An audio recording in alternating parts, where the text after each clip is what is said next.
जय माता दी। आप सभी को नवरात्रि की हार्दिक शुभकामनाएं। माँ दुर्गा की कृपा आप सभी पर बनी रहे।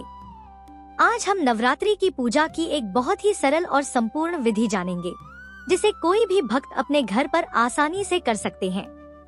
तो आइए शुरू करते हैं। वीडियो के लास्ट में आप यह भी जानेंगे कि नवरात्रि के दिनों में आपको किन किन सावधानियों का ध्यान रखना चाहिए, क्या क्या खाना चाहिए और क्या क्या नहीं खाना चाहिए।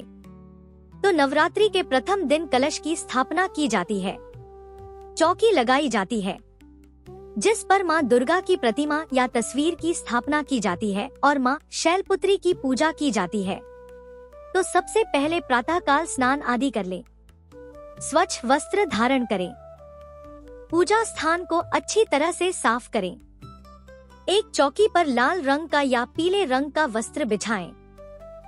हाथ में जल लेकर संकल्प करें कि आप पूरे नियम और श्रद्धा से नवरात्रि का व्रत और पूजन करेंगे। यदि आपको केवल पूजा करनी है तो पूजन का ही संकल्प ले सकते हैं। फिर चौकी पर थोड़े से अक्षत या पुष्प का आसन देकर माता रानी की मूर्ति या तस्वीर को विराजित करें। फिर माता के दाहिने हाथ की ओर एक कलश स्थापित करें।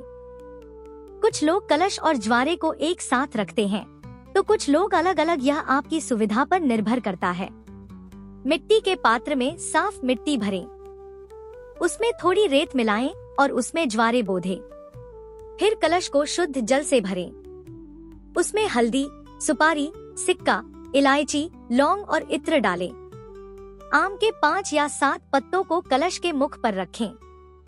उसके ऊपर लाल वस्त्र में लिपटा हुआ नारियल स्थापित करें। कलश पर स्वास्तिक बनाकर कंठ पर मौली बांधें और फिर माता का आह्वान करें। दीपक जलाकर सबसे पहले माता को साक्षी मानें। फिर स्वास्तिक बनाकर उसके ऊपर दीपक रखें, जिसे चौकी पर ही आपको स्थापित करना है।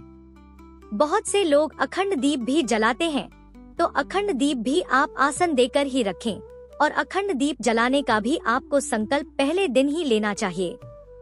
जो लोग पूरे 9 दिन तक अखंड दीप नहीं जला पाए, वह केवल पहले और अंतिम दिन भी यानी 24 से 24 घंटे के लिए भी अखंड ज्योत जला सकते हैं। सबसे पहले विघ्नहर्ता भगवान गणेश जी की पूजा की जाती है। तो गणेश भगवान की प्रतिमा को या फिर एक सुपारी पर मौली या कलावा बांधकर गणेश भगवान जी का प्रतीक मानकर उनकी भी स्थापना चौकी पर ही करनी चाहिए। अब गणेश जी कलश और माता रानी को वस्त्र रूपी कलावा यानी मौली अर्पित करें।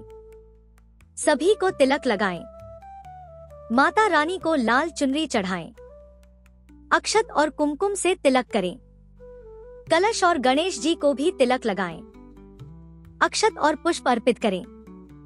माता रानी को लाल रंग के पुष्प विशेष प्रिय होते हैं और आपको इनके अलावा जो भी पुष्प मिल जाए, केतकी के पुष्प को छोड़कर, वह आप माता रानी को अर्पित कर सकते हैं।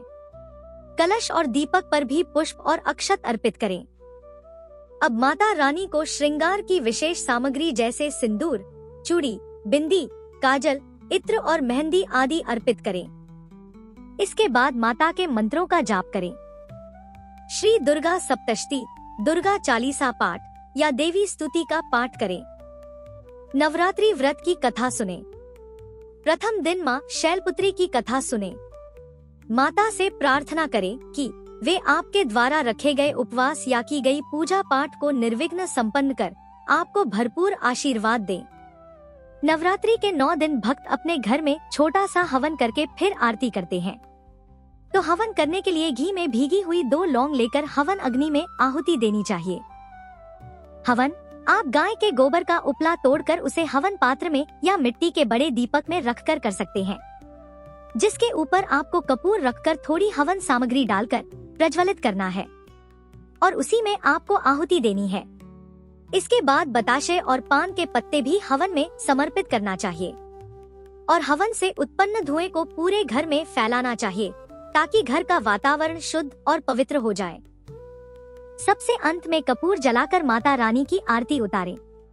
अगर आप अखंड ज्योत जला रहे हैं तो ध्यान रखिएगा, अखंड दीपक को बार बार हिलाना या हटाना नहीं चाहिए।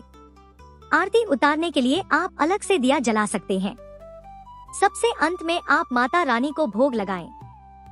भोग आप पान, सुपारी, इलायची, मिश्री, फल या दूध से बनी मिठाइयों का लगा सकते हैं। भोग लगाने के साथ ही जल से भरा हुआ लोटा रखें और मंदिर में कुछ दक्षिणा भी रखें। माता रानी को अर्पित भोग को पूरे दिन के लिए मंदिर में नहीं छोड़ना चाहिए। हवन आरती करने के बाद थोड़ी देर के बाद आपको जो भोग माता रानी को अर्पित किया है उसे मंदिर से हटा लेना चाहिए। इस प्रकार पूजा करने के बाद सूर्य देव को जल का अर्घ दें और प्रसाद को सभी भक्तों में बांटें। पूजा करने के बाद सबसे अंत में हाथ जोड़कर क्षमा याचना करना ना भूलें, ताकि अगर पूजा में या नवरात्रि के पहले दिन पूजा पाठ में किसी स्तोत्र के पाठ में मंत्र जाप में कोई अशुद्धि हुई हो, कोई गलती हुई हो तो उसका दोष ना लगे। इस प्रकार से सुबह की पूजा करने के बाद यदि आप व्रत रख रहे हैं तो दिन भर व्रत रखें और शाम को एक बार फिर से धूप दीप जलाकर माता की आरती उतारें और माता को सात्विक चीजों का भोग लगाएं। नवरात्रि के व्रत केवल शरीर की शुद्धि के लिए नहीं बल्कि मन और आत्मा की शुद्धि के लिए भी होते हैं। इसलिए व्रत के दौरान कुछ सावधानियों का पालन करना भी जरूरी होता है, जैसे मन और वचन की शुद्धता रखें, क्रोध, झूठ, निंदा और बुरी बातों से बचें, मन को जितना हो सके शांत और सकारात्मक रखें, पूजा के समय अशुद्ध विचारों से बचें, ज्यादा से ज्यादा मौन रहने का प्रयास करें। दूसरा, सात्विक आहार इन दिनों ग्रहण करें। व्रत में सात्विक भोजन का या सात्विक फलाहार का ही सेवन करें। प्याज, लहसुन बहुत ज्यादा तला, भुना या मिर्च, मसालेदार भोजन ना खाएं। नशा, शराब, तंबाकू, गुटखा और मांसाहार से दूर रहें। नवरात्रि के दिनों में साफ सफाई का बहुत ध्यान रखें। पूजा स्थान को और घर को साफ रखें। मुख्य द्वार को गंदा ना रहने दें। अखंड ज्योत अगर जलाई है तो उसे बुझने ना दें। अगर गलती से बुझ जाए तो आप हाथ जोड़कर क्षमा याचना करके उस बुझी हुई ज्योत को फिर से जला सकते हैं। सुबह और शाम माता की आरती और जो भी पाठ है वह नियमित रूप से करते रहें। व्रत नियमों का पालन करें और समय पर भोजन भी करें। नवरात्रि में क्या खाना चाहिए? तो फल और दूध का सेवन आप कर सकते हैं, क्योंकि 9 दिनों तक उपवास रखने वाले भक्त अनाज का त्याग करते हैं। तो अनाज की जगह पर आप समा के चावल, राजगिरी का आटा, सिंघाड़े का आटा, कुट्टू का आटा या जो सब्जियां होती हैं, सब्जियों में भी आलू, शकरकंद, अरबी, लौकी, कद्दू, टमाटर, खीरा और हरी मिर्च का सेवन कर सकते हैं। ध्यान रखिएगा, सूखी लाल मिर्च का सेवन नवरात्रि के व्रतों में नहीं करना चाहिए और सादा नमक की जगह पर सेंधा नमक का ही सेवन करना चाहिए। जितने भी सूखे मेवे होते हैं या मेवों से बनी हुई घर की मिठाइयाँ होती हैं, वह आप सेवन कर सकते हैं। मीठे पदार्थों में गुड़, शहद, मिश्री और खांड का सेवन कर सकते हैं। साबूदाना खीर, मखाना खीर या राजगिरी का हलवा, लौकी की खीर आदि खा सकते हैं। व्रत में जो मसाले होते हैं वह कौन कौन से आप सेवन कर सकते हैं? तो सेंधा नमक, काली मिर्च, अदरक, हरी मिर्च, नींबू और धनिया, इनका आप सेवन कर सकते हैं। इसके अलावा मसाले ग्रहण करने से आपको बचना चाहिए। व्रत रखने वाले भक्तों को चाय और कॉफी बहुत ज्यादा मात्रा में नहीं पीनी चाहिए। कोल्ड ड्रिंक या पैकेट जूस से बचना चाहिए। और व्रत में नभर ऊर्जावान बने रहने के लिए सुबह खाली पेट नारियल पानी या नींबू पानी पिए। अगर जिन्हें नींबू से एलर्जी हो तो वह नींबू पानी की जगह सादा गुनगुना पानी या सादा नॉर्मल पानी भी पी सकते हैं। दोपहर के समय हल्का फुल्का सात्विक फलाहार करें। ज्यादा तला भुना ना खाएं। दिन में 2-3 बार फल, जूस या ड्राई फ्रूट्स लें। ध्यान रखें, व्रत के दौरान ज्यादा पानी पीना मत भूलिएगा। रात में भी हल्का फलाहार करें जिससे पाचन तंत्र ठीक रहे।